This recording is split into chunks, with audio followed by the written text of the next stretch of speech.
The sound of gunfire echoed across the dusty street of Silver Creek, Colorado, as Eliza Jane Johnson pressed her back against the rough wooden wall of the general store, her heart hammering in her chest. It wasn't the shots that frightened her, it was the man who fired them. Thomas Blackwood, the man who had stolen her heart and then shattered it with lies, stood in the middle of the street, his revolver smoking in the golden light of the setting sun.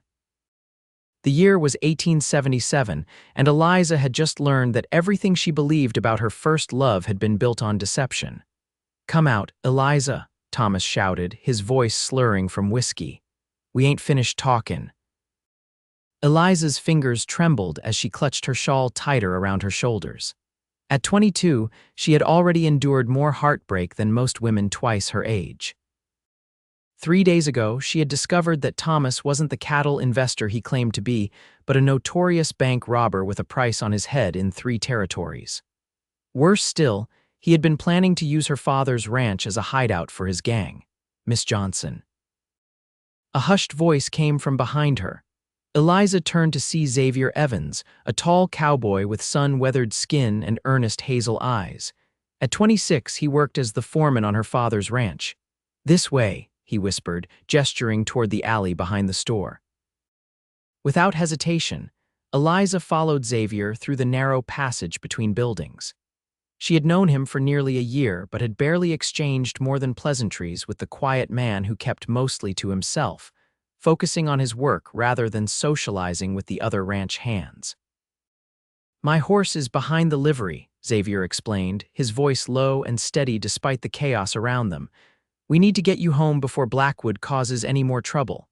"He lied to me about everything," Eliza said, her voice catching. "Everything?" Xavier's expression softened.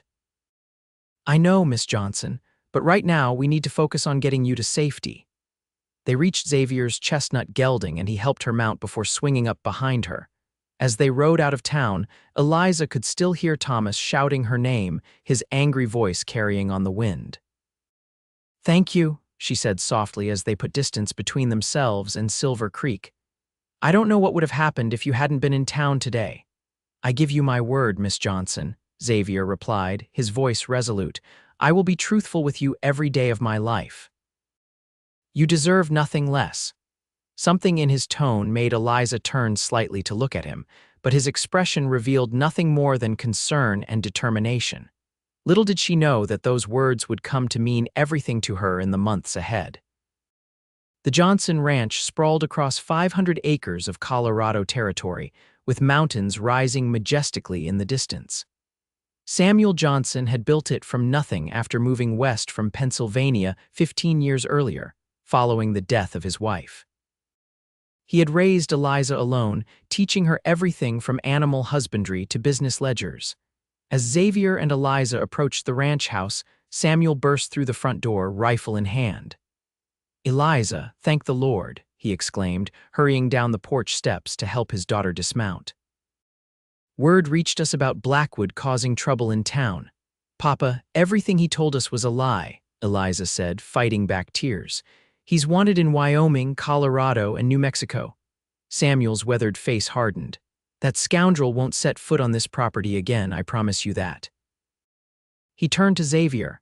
"Thank you for bringing my daughter home safely, Evans." Xavier nodded respectfully. "Just doing what needed to be done, sir." "I need to see to the horses," Xavier said, excusing himself from father and daughter. As he led his gelding toward the barn, Eliza watched him go, noticing for the first time the quiet strength in his broad shoulders and the careful way he moved like a man who weighed his actions before taking them. So different from Thomas, who acted on impulse and spoke with charismatic flair.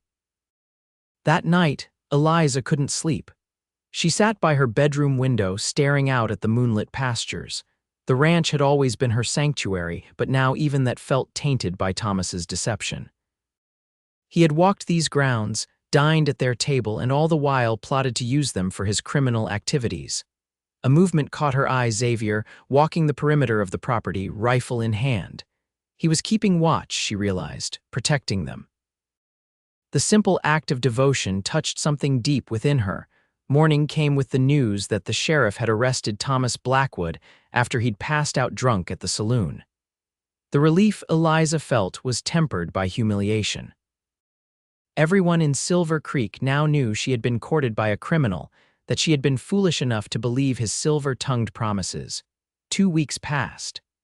Eliza threw herself into ranch work, rising before dawn and working until exhaustion forced her to rest. She avoided town, unable to face the whispers and pitying looks.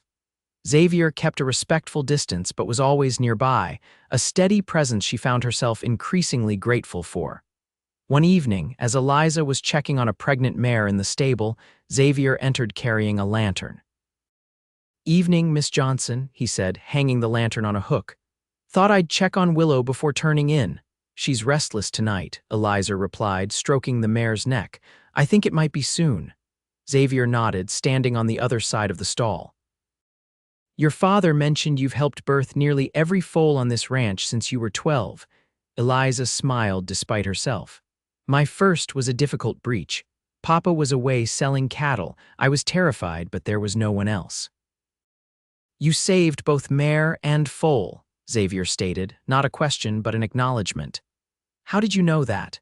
"Your father told me when he hired me, said he needed someone who respected a woman who knew her way around horses.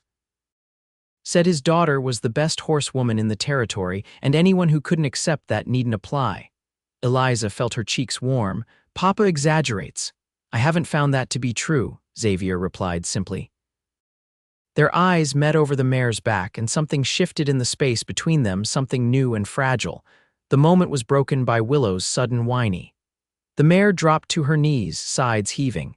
"It's time," Eliza said, immediately focused on the task at hand. Together they worked through the night, Xavier following Eliza's instructions without question. When the foal finally emerged, dark and slick in the lantern light, Eliza felt tears of relief and joy spring to her eyes. "He's perfect," she whispered as the newborn colt struggled to find his feet. Xavier's face, usually so composed, broke into a genuine smile. Just like his mama, dawn was breaking as they left the stable, both exhausted but exhilarated. "Thank you for your help," Eliza said as they walked toward the main house. "Miss Johnson," Xavier said, stopping her with a gentle touch to her arm. "I meant what I said that day we rode from town. I will always be honest with you, and honestly, I've never met anyone quite like you." The simple declaration, spoken in the golden light of morning, planted a seed in Eliza's heart, one that would take root despite her best efforts to remain guarded. Spring turned to summer, and the ranch flourished. News reached them that Thomas Blackwood had been transferred to Wyoming Territory to stand trial for his crimes there. Eliza felt a chapter of her life closing, though the pain of betrayal lingered. Xavier became an increasingly important part of her daily life. They worked side by side, their easy partnership noted by the ranch hands and her father alike. Samuel Johnson watched with quiet approval as his daughter slowly emerged from the shadow of her heartbreak. One July afternoon, Eliza was mending fences in the north pasture when Xavier rode up, dismounting to help. "Your father sent me to give you a hand," he explained, picking up a hammer. They worked in companionable silence for a while, the summer sun beating down on them. Eliza stole glances at Xavier, noting the careful precision with which he worked, the respect he showed for the land and the animals. "May I ask you something, Miss Johnson?" Xavier said suddenly. "Of course." "Why did you believe him? Blackwood, I mean." Xavier's question was direct but not unkind. Eliza paused, hammer in mid-air. No one had asked her that before, not her father, not the sheriff, not the gossiping townsfolk. "He made me feel special," she admitted. "Like I was more than just a rancher's daughter in the middle of nowhere." "He talked about places I've only read about: San Francisco, New Orleans, New York City. He made them sound within reach." She shook her head. "It was foolish." "It wasn't foolish to want something more," Xavier said quietly. "Just because he was a liar doesn't mean your dreams are invalid." Eliza looked at him, surprised by his insight.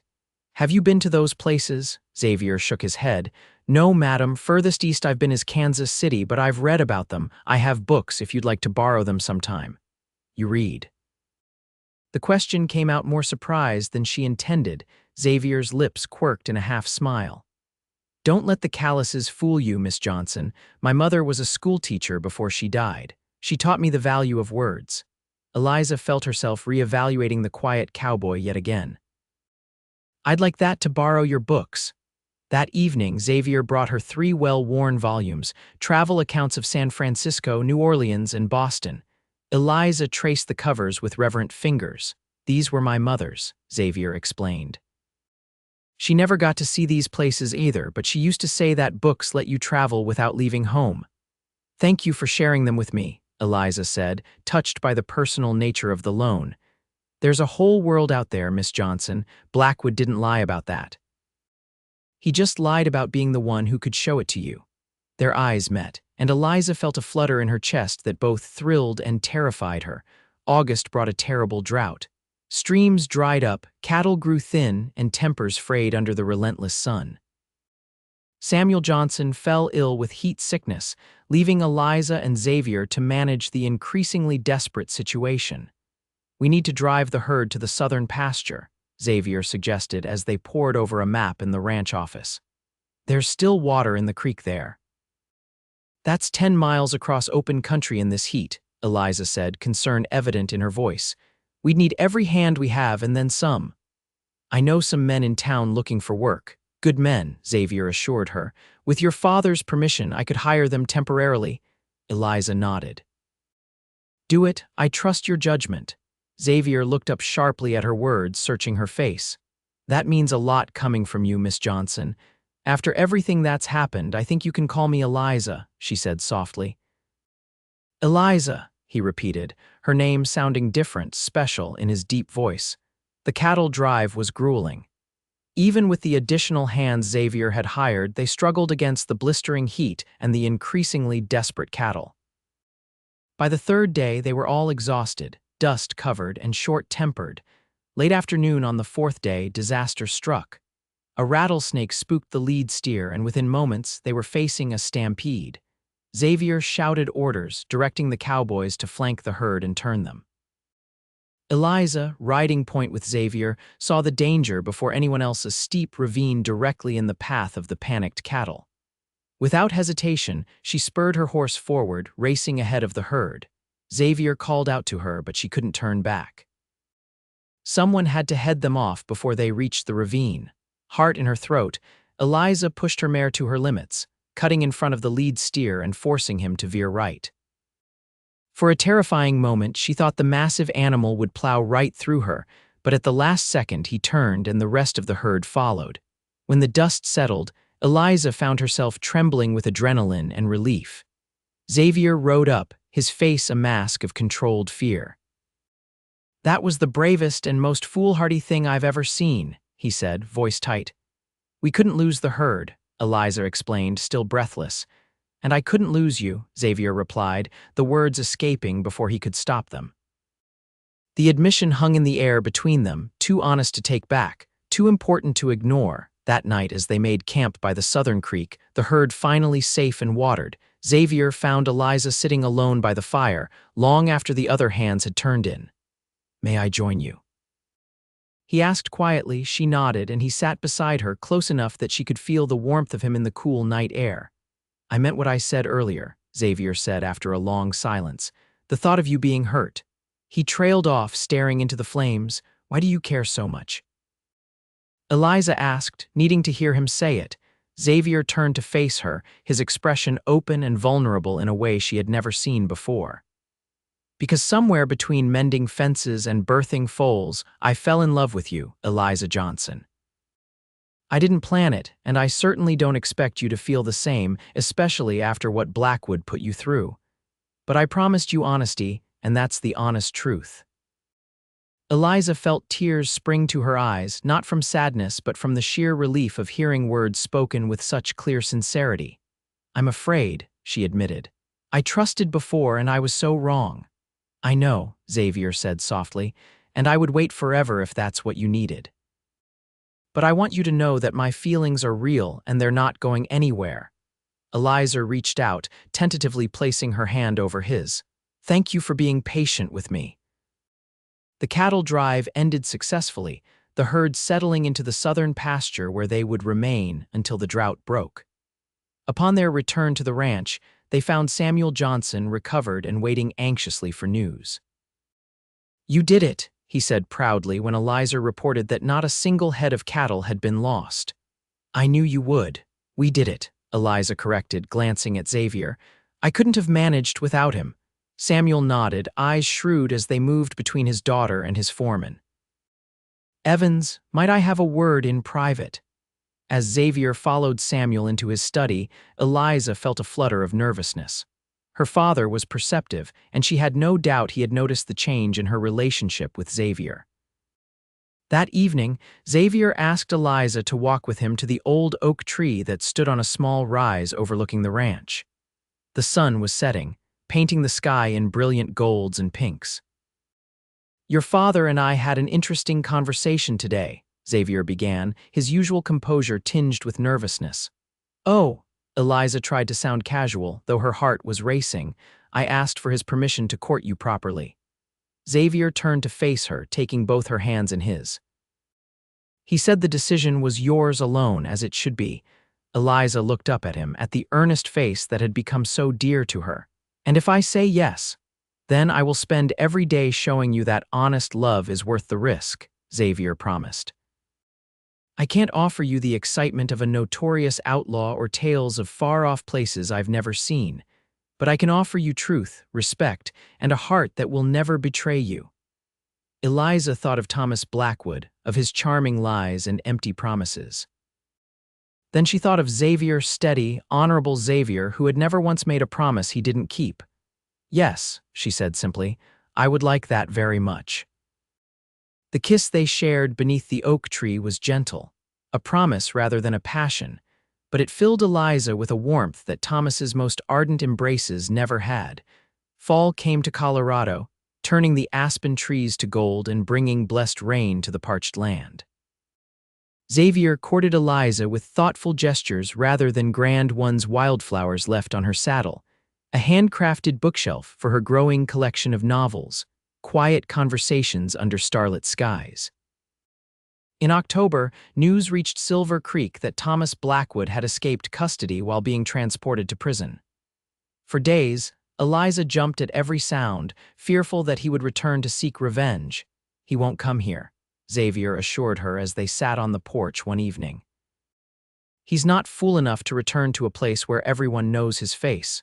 "You don't know him like I do," Eliza said, wringing her hands. "He's arrogant. He believes he can talk his way out of anything." Xavier covered her restless hands with his own. "If he comes, we'll be ready." "You're not alone this time." 2 weeks later, Eliza's fears proved justified. She was alone in the stable, brushing down her mare after a ride when a familiar voice froze her blood. "Hello, Eliza, miss me?"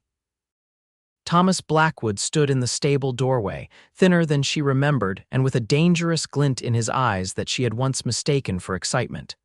"What are you doing here, Thomas?" she asked, fighting to keep her voice steady. "Is that any way to greet the man you were going to marry?" He drawled, stepping closer. "Before you went running to the sheriff with your suspicions. You lied to me about everything," Eliza said, anger overtaking fear. "You were using me and my father to hide your criminal activities." Thomas's handsome face twisted. "We could have had a good life together. I would have made you rich with stolen money. No, thank you." Thomas lunged forward, grabbing her arm. "You're coming with me. I need a hostage to get out of the territory, and you'll do nicely." "Let her go, Blackwood." Xavier stood in the doorway, his revolver aimed steadily at Thomas. "Well, well," Thomas sneered. "The quiet foreman speaks. Should have known you'd be sniffing around once I was gone." "Last warning," Xavier said, his voice deadly calm. "Take your hand off her." Thomas pulled Eliza against him, using her as a shield. "Drop the gun, cowboy, or I'll snap her pretty neck." Eliza felt Thomas's grip tighten painfully. She caught Xavier's eye, then stomped hard on Thomas's in step while simultaneously driving her elbow into his ribs. The move, which Xavier had taught her during their cattle drive, created just enough space for her to break free. The moment she was clear, Xavier fired. The bullet struck Thomas in the shoulder, sending him crashing to the stable floor. "Are you hurt?" Xavier asked, quickly moving to Eliza's side while keeping his gun trained on Thomas.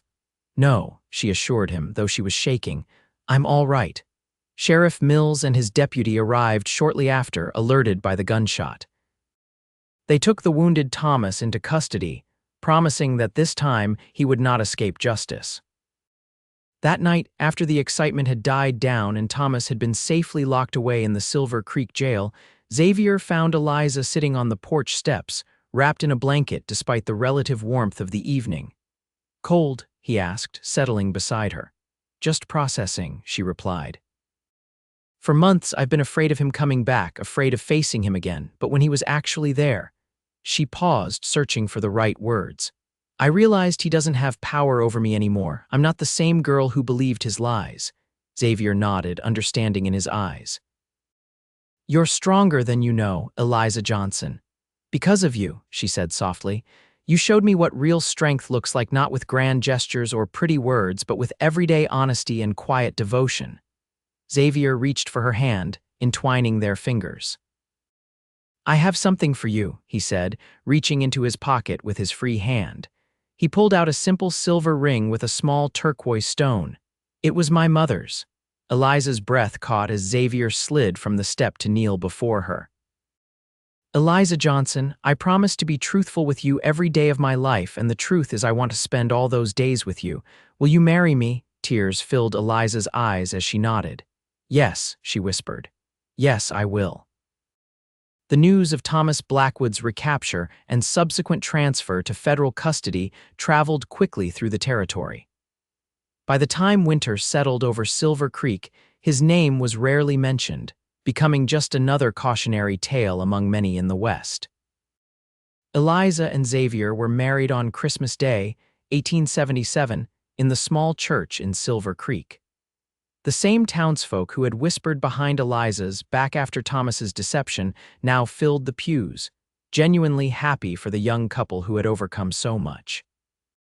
"I, Xavier Evans, take you, Eliza Johnson, to be my lawfully wedded wife," Xavier said, his voice steady and clear. "I promise to love and cherish you, to respect and honor you, and to be truthful with you every day of our lives together." Eliza's heart swelled as she repeated her own vows, the silver ring with its turquoise stone gleaming on her finger. Samuel Johnson gave the newlyweds a parcel of land on the eastern edge of the ranch as a wedding gift, along with lumber to build their own home. "Close enough to help with the ranch," he explained, "but far enough for privacy." Over that first winter of their marriage, Xavier and Eliza planned their home, drawing blueprints by lamplight and dreaming of their future. Xavier revealed that he had been saving nearly every penny of his wages for 3 years. "I wanted to have something to offer a wife someday," he explained. "I never imagined that wife would be you, but I'm grateful every day that it is." Spring brought construction, and by summer's end, their modest but comfortable home was complete. It featured a wide porch where they could watch the sunset, a study filled with books, and several spare bedrooms that they hoped would one day be filled with children. In the fall of 1878, nearly a year after their wedding, Eliza discovered she was expecting their first child. Xavier's reaction, pure joy mixed with tender concern, confirmed what she already knew. She had married a man whose love was as steady as the mountains that framed their horizon. Their son, Samuel Xavier Evans, was born on a clear May morning in 1879. As Eliza watched Xavier cradle their newborn with gentle hands that had broken wild horses and fought off outlaws, she marveled at the journey that had brought them together.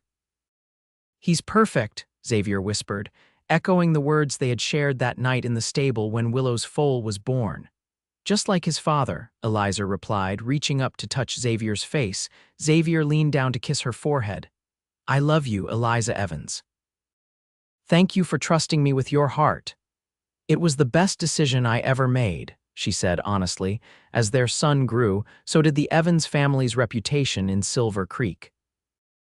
Xavier's innovative ranching methods and Eliza's business acumen helped transform her father's already successful ranch into one of the most prosperous in Colorado territory. They expanded into breeding horses, with Eliza's expertise guiding their selection of stock. In 1882, they welcomed a daughter, Elizabeth Marie Evans, completing their family. The same year, news reached them that Thomas Blackwood had died in prison during an attempted escape. The news brought Eliza no joy, only a sense of closure. "Are you all right?" Xavier asked that night, finding her standing on their porch staring at the stars.